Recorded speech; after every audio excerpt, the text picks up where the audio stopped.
भारतीय संविधान के महत्वपूर्ण अनुच्छेद में उसके आगे के अनुच्छेद को देखेंगे।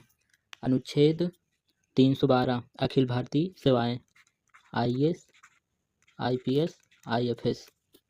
अनुच्छेद 315 संघ और राज्यों के बीच, संघ और राज्यों के लिए लोक सेवा आयोग।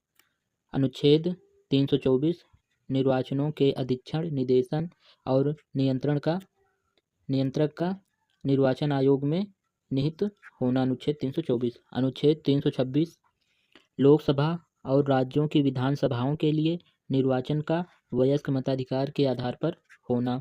अनुच्छेद 330 लोकसभा में अनुसूचित जाति एवं अनुसूचित जनजाति के लिए सीटों का आरक्षण। अनुच्छेद 330।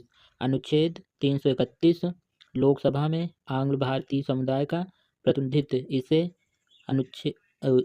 संविधान संशोधन अधिनियम 104वें संविधान संशोधन अधिनियम 2019 द्वारा निष्प्रभावित या समाप्त कर दिया गया है।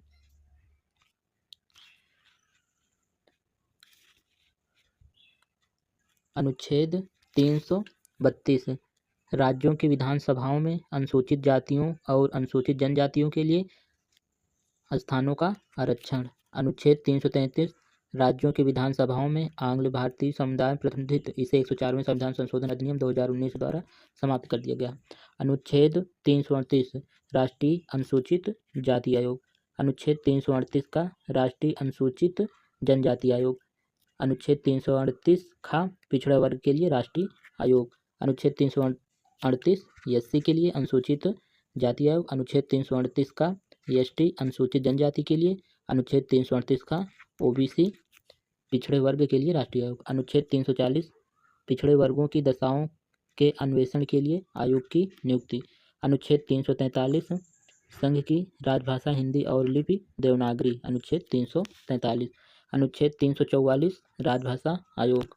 अनुच्छेद 350 का प्राथमिक स्तर पर मातृभाषा में शिक्षा की सुविधाएं। अनुच्छेद 350 का।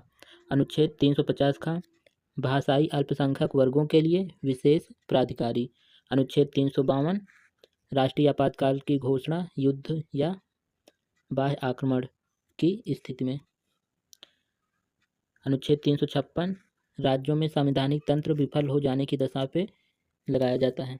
अनुच्छेद 360 वित्तीय आपातकाल की घोषणा। अनुच्छेद 368 संसद की संविधान संशोधन की शक्ति। संसद की संविधान संशोधन की शक्ति अनुच्छेद 368 में है। अनुच्छेद 352 राष्ट्रीय आपातकाल। 356 राष्ट्रपति शासन। 360 वित्तीय आपातकाल। 368 संविधान संशोधन।